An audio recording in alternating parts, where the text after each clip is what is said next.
রসমপুর নামক একটি গ্রামে বসবাস করত এক কৃষক। কৃষকের ছিল দুই স্ত্রী। বড় বউ রীতা ছিল কেশবতী এবং বেশ সুন্দরী দেখতে, তাই রূপের অহংকারে মাটিতে তার পা পড়ত না। বড় বউ রূপবতী হওয়ায় কৃষকও বড় বউকেই বেশি ভালোবাসত। অন্যদিকে ছোট বউ দেখতে সুন্দর না হলেও তার মনটি ছিল খাঁটি সোনা। ঘরের কাজ করার পাশাপাশি বড় বউয়ের চুল সযত্নে আঁচড়ে দিত। কৃষক তার গিন্নিকে অনেক ডাকাডাকি করার পরও না পাওয়ায় সে ঘরেই চলে আসে এবং বলে, তুমি এখানে? আমি কখন থেকে তোমাকে ডাকছি। মাথা আঁচড়াচ্ছিলাম, তাই যেতে পারিনি। শুনতে পাইনি তা ঠিক নয়। কেন, কি দরকার ছিল? কিছু দরকার হলে ছোট বউকে ডেকে নিতে। দেখো গিন্নি, তুমি পারবে না সে ঠিক আছে, ছোট বউয়ের নাম আমার সামনে একদম করবে না তুমি। আচ্ছা বাবা, ঠিক আছে। আচ্ছা, তুমি যে বলেছিলে আমার চুলের জন্য একটা রূপোর কাঁটা এনে দেবে, তার কি হলো? এনে দেব। এত সুন্দর চুলে রূপার কাঁটা না হলে মানায়? আমি কালই তোমার জন্য রূপোর কাঁটা এনে দেব। পরদিন সকালবেলা, গিন্নি, এক কাপ চা দাও দেখি। একি, তুমি এখানে? তোমাকে না কতবার বলেছি সকাল সকাল আমার ঘরে একদম আসবে না। না মানে তুমি এতক্ষণ ধরে চা করছিলে তো, তাই আমি ভাবলাম। তুমি ভাবলে চাটা নিয়ে যায়, তাই তো? তুমি ভাবলে কি করে আমি তোমার হাতের চা খাবো? বড় বউ, কি ব্যাপার? কি সকাল সকাল আবার চিৎকার চেঁচামেচি শুরু হলো? একটু শান্তিভাবে ঘুমোতেও দেবে না বাপু তোমরা? বুঝেছি, এই ছোট আবার আমার নামে নালিশ করা শুরু করে দিয়েছে, তাই না? এমন ভাব করছে যেন আমি সংসারের কাজ একটাও করি না। এ কি বলছিস ছোট? আমি তো একবারও এ কথা বলিনি। থাক, কে কি বোঝাবার চেষ্টা করছে আমি সেটা খুব ভালোভাবেই বুঝতে পেরেছি। ভেবেছিলাম বড় বউয়ের জন্য আজকে রূপোর কাঁটা নিয়ে আসবো। এই অলক্ষণী বউয়ের মুখ দেখে আমি আর রূপোর কাঁটা কিনতে যেতে পারি না। কৃষকের ব্যবহারে ছোট বউ ভীষণ কষ্ট পায়। হঠাৎই বড় বউ চিৎকার করে বলে, ঘরের কাজগুলো কখন হবে? তারপর ছোট বউ আস্তে আস্তে ঘরের সমস্ত কাজ করতে থাকে। রান্না করা, কাপড় কাচা, বাসন মাজা, ঘর মোছা, একে একে সমস্ত কাজ সেরে ফেলে ছোট বউ। দিদি, চুলে কত জট ধরেছে, দাও আমি আঁচড়ে দিচ্ছি। ওই তো তোমার চুল, আর চুলের মর্ম তুমি কি জানো? তুমি দেবে আমার চুল আঁচড়ে? না না বাপু, কোথায় এক গাদা চুল ছিঁড়ে দেবে? না রে, আমি খুব যত্নেই তোকে চুল আঁচড়ে দেব। তাছাড়া একটু আধটু তো চুল ছিঁড়বেই। কি লাগছে চুলে? তুমি কি কর? তোমাকে কত করে বারণ করেছি আমার চুল আঁচড়িও না, তুমি কি আমার কোনো কথা শুনেছো? মাথাটা আমার ঝালা ফালা করে দিল। উনি ঠিকই বলে, অপয়া অলক্ষণী মেয়ে, ওই তো গায়ের রং আর চুলের ছিঁড়ি। ছোট বউ যেন আর সহ্য করতে পারল না। না, উনি যে কালে এই কথাগুলো বলেছে, আমি আর এই ঘরে এক মুহূর্ত না, আমি চলে যাব। হ্যাঁ, এই সংসারে আমার প্রয়োজন নেই যে কালে, আমি চলে যাব। হ্যাঁ, তোমার দর কদ্দূর সে আমার দেখা হয়ে গেছে। এখন এসব ন্যাকামো বন্ধ করে ঘরের কাজগুলো করো। কাজে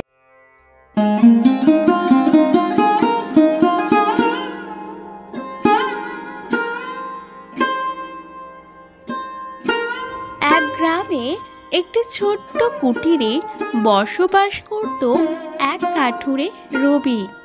রবি ছিল ভারী সৎ, কিন্তু তার দুঃখের শেষ ছিল না। কাঠুরের কাঠ কেটেই কোনো রকমের সংসার চলত। গিন্নি, ও গিন্নি, তাড়াতাড়ি কুঠার কাটা দাও দেখি, আজ খুব দেরি হয়ে গেছে। তোমাকেও বলি হারি, আমাকে একটু তাড়াতাড়ি ঘুম থেকে থেকে ডেকে তুলতে পারো না? আচ্ছা বাবা, দিচ্ছি। আর হ্যাঁ, আজ একটু তাড়াতাড়ি বাড়ি ফিরবে। আর এত কাঠ কেটে কি হবে বলো দেখি? কেউই তো তোমার কাঠের সঠিক মূল্য দেয় না। কিন্তু গিন্নি, কাঠ না কাটলে সংসারটা চলবেই বা কি করে? তুমি তো সবই জানো, গ্রামের মানুষ একেবারে আমাদের পছন্দ করে না। রবির কোনো সন্তান ছিল না, এই কারণে গ্রামের মানুষ তাদেরকে খুব একটা পছন্দ করত না। রবির স্ত্রী মিতার যখনই একা মনে করে তখনই সে পুকুর পাড়ে এসে বসে থাকে। আরে গীতা দিদি, এটা তোমার সেই বোনটি না, যে তোমাকে দিদি দিদি করে কাল বাড়ির বাইরে ডাকছিল? আজ পুকুর পাড়ে কেন? দিদি, ও দিদি, বাড়িতে আছো নাকি? শোন মিনু, যে কেউ আমাকে দিদি বলে ডাকলে সে যে আমার বোন হয়ে যাবে সেটা ভাবিস না। ও, আর সেদিনের কথা বলছিস? সেদিন তো আমার বাড়ি ভিক্ষে করতে গেছিল। তুই কি জানিস ওকে গ্রামের লোকেরা একেবারে পছন্দ করে না? এই, তুই কি করতে এখানে বসে আছিস? না না, আমার ভুল হয়ে গেছে, আমি আর কখনো পুকুর পাড়ে আসবো না। মিতা আর গীতা দুই বোন। গীতার ধনী পরিবারে বিয়ে হওয়ায়, তাছাড়া রূপীর অহংকারে বরাবরই সে মিতাকে নিজের বোনের পরিচয় দিত না। অন্যদিকে কাঠুরে জঙ্গল থেকে কাঠ কেটে বাজারে বিক্রির উদ্দেশ্যে রওনা হয়ে পড়ে।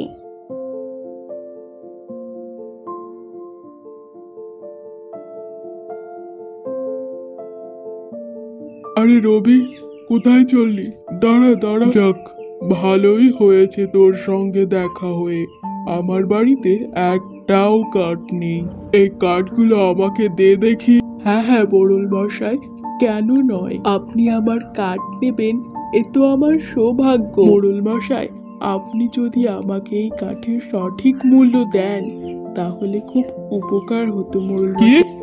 তোর এত বড় সাহস! তুই কিনা গ্রামের মোড়লের কাছ থেকে টাকা চাস? তুই জানিস তোকে আমার গ্রাম ছাড়া করতে এক মুহূর্তও সময় লাগবে না। যা, দূর হয়ে যা আমার চোখের সামনে। তাছাড়াও গ্রামের লোকেরা তাদেরকে একেবারে পছন্দ করত না। উফ, এই মেয়েটির জন্য দেখছি পথে ঘাটে আর বেরোনো যাবে না। এই মেয়ে, এই তোকে না কত যা বলেছিস, ওর কি কান রয়েছে নাকি যে ও আমাদের কথা শুনবে? শুনতে পেলে আর এমকো হতো না। কিন্তু জেঠিমা, কি হয়েছে?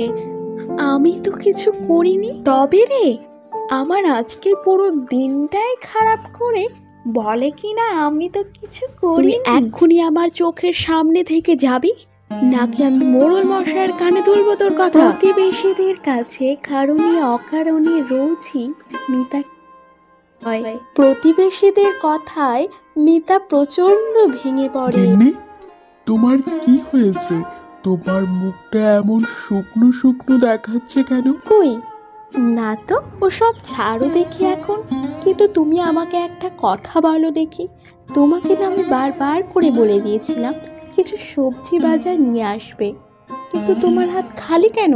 তুমি কি তাহলে আজ কাঠ কাটোনি? আসলে কাঠ কাটিনি তা নয়, মোড়ল মশাই আমার কাছ থেকে সব কাঠ বিনামূল্যে নিয়ে নেয়, গ্রাম থেকে তাড়িয়ে দেওয়ার হুমকি দিয়ে। আমাদের কপালটাই খারাপ। কিন্তু দেখো, এইভাবে ভেঙে পড়লে কিভাবে চলবে বলো দেখি? হ্যাঁ, আমি মানছি তোমার সঙ্গে যেটা হয়েছে সেটা একদমই ঠিক হয়নি। তাছাড়া দুঃখ কষ্ট কি সবসময় থাকে? এখন তুমি যাও দেখি, স্নান করে আসো, আমি দুটো ডালে চালে খিচুড়ি বসাই। সকালে দিদির কাছ থেকে চেয়ে এনেছিলাম, তুমি যাও দেখি এখন। যাক বাবা, রান্না হয়ে গেছে, এখন বাকি কাজগুলো তাড়াতাড়ি সেরে ফেলি। গীতা, তুই ঠিকই বলেছিস, তোদের বাগানটাও বেশ বড়। শুধু বাগান কেন, বড় বাড়ি, বড় গাড়ি, আরো কত কিছু তুমি তো এখনো দেখোই। মা গো, আমি দুদিন ধরে কিছু খাইনি, আমাকে দুটো ভিক্ষে দে না মা। এ কি রে গীতা, তোর এত বড় গাড়ি, এত বড় বাগান, তুই একটা পাহারাদার পর্যন্ত রাখলি না? যখন তখন ভিখিরিরা তোর বাগানে পর্যন্ত চলে আসে। না না গীতা, এটা আমি তোর কাছ থেকে আশা করিনি। এত উত্তেজিত হয় না মা, আমাকে দুটো খেতে দিলেই আমি চলে যাব। উফ, এই ভিখিরিগুলোকে নিয়ে আমি আর পারি না। তোমাকে আমার বাগানে ঢোকার সাহস কে দিয়েছে? তোমার জন্যই আমার এমন স্বাদের বাগানটি নষ্ট হয়ে গেল। তোমাকে ভিক্ষা কেন? এক ফোঁটাও জল পর্যন্ত আমি দেব না। ভিখারিনী অনেক অনুরোধ করলো গীতাকে, কিন্তু গীতা তাকে অপমান করে তাড়িয়ে দেয় সেখান থেকে। অন্যদিকে মিতা পথ চেয়ে বসেছিল তার স্বামীর অপেক্ষায়। মারে, অনেক দিন কিছু খাইনি, খুব খিদে পেয়েছে, আমাকে দুটো খেতে দিবি?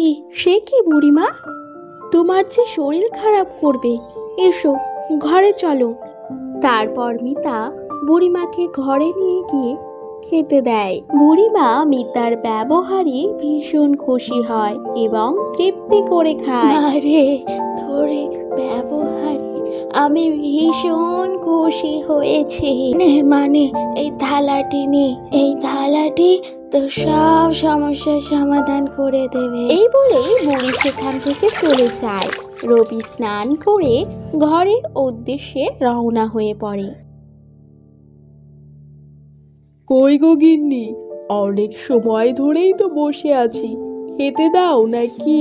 অনেক সময় ধরেই তো থালা নিয়ে বসে আছি, কি ব্যাপার বলো তো গিন্নি? এমন তো তুমি করো না, না। মানে ভাত নেই। ভাত নেই মানে?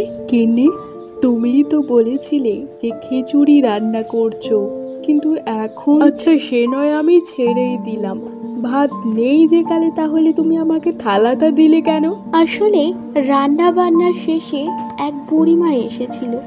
ভীষণ ক্ষুধার্ত ছিল বুড়িমা, তাই যা ভাত ছিল বুড়িমাকেই দিয়ে দিয়েছি। আর তার পরিবর্তে বুড়িমা এই থালাটি আমাকে দিয়েছে। খুব আশ্চর্যের বিষয় এই যে আমাদের সব সমস্যার সমাধান নাকি এই থালাটি করে দেবে। বুড়িমা তো আমাকে তাই। কি বলছো কি গিন্নি? তোমার কি মাথা খারাপ হয়ে গেছে নাকি? এ আবার কখনো হয় নাকি? তুমি অসহায় বৃদ্ধ মহিলাকে খেতে দিয়েছো, সে বেশ ভালো কথা, কিন্তু এই থালাটা নেওয়া তোমার উচিত হয়নি গিন্নি। হয়তো ওই বৃদ্ধ এই থালাটি অনেক পরিশ্রম করার পর পেয়েছিল। যাকে সব বাদ দাও। তারা সেদিন জল খেয়ে শুয়ে পড়ে, তবে মিতার ঘুম আসে না। সেই থালাটির কথাই চিন্তা করছিল। যে বুড়িমা কখনো মিথ্যে কথা বলতে পারে না। থালা, থালা, তুমি আমাকে ডাল ভাত দাও। কথাটি বলার সঙ্গে সঙ্গে থালা ভর্তি ভাত আর ডাল দেখে মিতা চমকে যায়। কি গো, শুনছো? তাড়াতাড়ি আসো। রবি খুব বিরক্তির সঙ্গে সে সেখানে ছুটে। গিন্নি, এত রাত্রে কেউ এভাবে চেঁচায়, কি হয়েছে? আর এই ভাত আর ডাল তুমি কোথায় পেলে? তখন মিতা বলে, বুড়িমা ঠিক কথাই বলেছিল, এটি জাদু থালা। ভাত আর ডাল তো জাদু থালাই দিয়েছে। তুমি তো আমার কোনো কথা। জাদু থালা পাওয়ার পর থেকেই তাদের জীবনটাই পাল্টে গেছে। গ্রামের সকলে তাদের সঙ্গে ভালো ব্যবহার করে এবং রবিও তার জাদু থালার সাহায্যে গ্রামের মানুষদেরকে সাহায্য করত।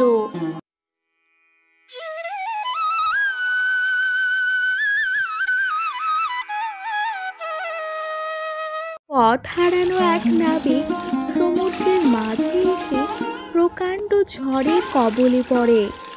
ঝড়ের ফলে লণ্ডভণ্ড হয়ে যায় তার সম্পূর্ণ জাহাজটি। বাঁচাও, কি কোথায় আছো? আমাকে বাঁচাও। সেই জাহাজের বেঁচে যাওয়া এক যাত্রী ভাসতে ভাসতে এক নির্জন দ্বীপে এসে পৌঁছালো। সূর্যের আলো যাত্রীর গায়ে পড়তেই যাত্রীর জ্ঞান ফিরে এলো। জ্ঞান ফেরার পর প্রথমে এসে ভগবানের কাছে প্রাণ খুলে ধন্যবাদ জানালো তার জীবন বাঁচানোর জন্য। পথ হারানো ভুবন কি করবে বুঝতে না পেরে সে সামনের জঙ্গলের দিকে এগোতে থাকলো। ভুবন সারাদিন জঙ্গলের মধ্যে ঘুরে ঘুরে খাবারের খোঁজ করতে থাকে। প্রতিদিন সে সমুদ্রের তীরে এসে বসে থাকতো, যদি কোনো জাহাজ সেদিকে আসে এই আশায়। কিন্তু প্রতিদিনই তাকে হতাশ হয়ে ফিরে যেতে হতো।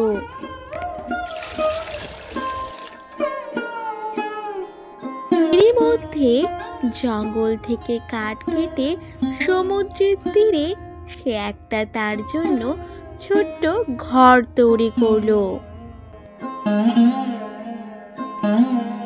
খাওয়ার জন্য ভুবন নির্ভর করত সমুদ্রের মাছ এবং গাছ থেকে পাড়া ফল। এইভাবেই ভুবনের দিব্যি দিন কেটে যাচ্ছিল। পরদিন সকালবেলা ভুবন তার খাওয়ার জন্য কিছু ফল এবং কাঠ সংগ্রহের উদ্দেশ্যে জঙ্গলে রওনা হয়ে যায়। কাঠ এবং ফল সংগ্রহ করে সে আবারও নিজের বাসার উদ্দেশ্যে রওনা হয়ে পড়ে।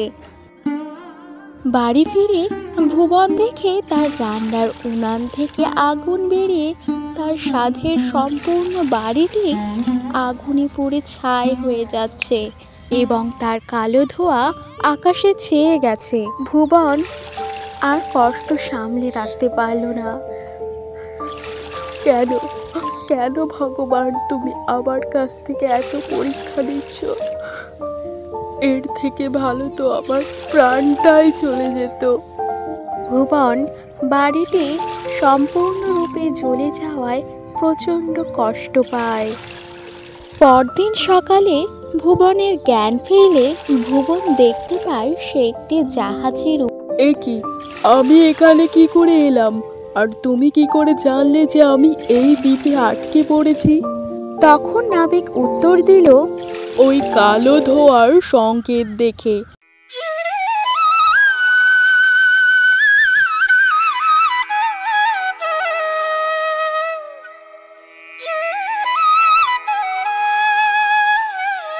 একটি ছোট্ট গ্রামে রঞ্জিত এবং তার পরিবার বাস করত। রঞ্জিত ছিল একজন কৃষক, যার একমাত্র জীবিকা ছিল তার ক্ষেত। তবে তার জমির আয় খুবই কম ছিল। সংসারে তার স্ত্রী রাধিকা, ছেলে আর বাচ্চা মেয়ে ছিল। যদিও তাদের সংসারে সুখের অভাব ছিল, তবে ভালোবাসা আর একে অপরের প্রতি সহানুভূতি ছিল। তার জীবন খুবই কষ্টের ছিল, কিন্তু সে কখনো হার মানেনি। তার স্ত্রীও খুব শক্ত ছিল, যে কিনা সংসার চালানোর জন্য অনেক ত্যাগ করেছে। একদিন রঞ্জিত সিদ্ধান্ত নেয় যে সে তার জমির আয় বাড়ানোর জন্য কঠোর পরিশ্রম করবে, যাতে তার পরিবারের দুরবস্থা কিছুটা পরিবর্তন করা যেতে পারে বলে মনে করে। রঞ্জিত সকালে খুবই তাড়াতাড়ি উঠে মাঠে কাজ শুরু করত। সে জানত যদি তার জমিতে সঠিকভাবে কাজ না করে তবে তার পরিবারে অনাহারে থাকতে হবে। রাধিকা তার স্ত্রী ঘরের কাজ করত এবং শিশুদের দেখাশোনা করত। একদিন রঞ্জিত মাঠে কাজ করার সময় হঠাৎ পায়ের নিচে কোনো কিছু চিপে যায়। সে দাঁড়িয়ে দেখে একটি বড় পাথর। পাথরটি খুব কষ্টে সরায়। পাথরটি সরিয়ে দেখে একটি ছোট্ট খাজানা। সেটি খাজানা ছিল না, কিছু পুরনো সোনা, যা বহু বছর আগে এক ধনী ব্যক্তি হারিয়ে ফেলেছিল। খুবই উত্তেজিত হয়ে খাজানাটি নিয়ে বাড়ি ফিরে যায়। রাধিকা প্রথমে খুব অবাক হয়, তারপর তারা দুজনে খুশি হয়ে খাজানার সোনা বিক্রি করার জন্য পরিকল্পনা করে। সোনা বিক্রি করে তারা কিছু টাকা আয় করতে পারে। তবে সোনা বিক্রি করার পর বাজারে গিয়ে তারা যা কিছু কিনে এনেছে কর্তা সাময়িকভাবে সমস্যার সমাধান করেছে ঠিকই, কিন্তু মূল সমস্যার সমাধান হয়নি।